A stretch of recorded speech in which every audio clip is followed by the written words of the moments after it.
ఏ భాషలోనైనా కొన్ని శబ్దాలు లేదా ధ్వనులు కలిస్తే అక్షరాలు ఏర్పడతాయి. కొన్ని అక్షరాల సమూహమే పదము.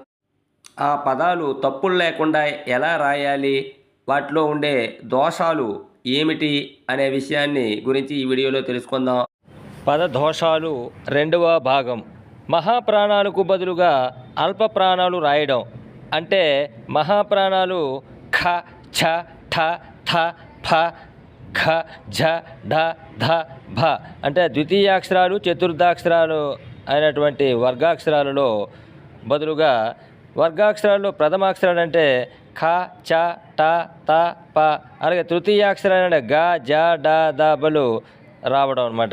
ఉదాహరణకు ఒప్పు తప్పు పదాలు, సంధి సంధి, ధ్వని ధ్వని, కథ కథ, భ్రమరము భ్రమరము, గర్భము గర్భము, పాఠశాల పాఠశాల.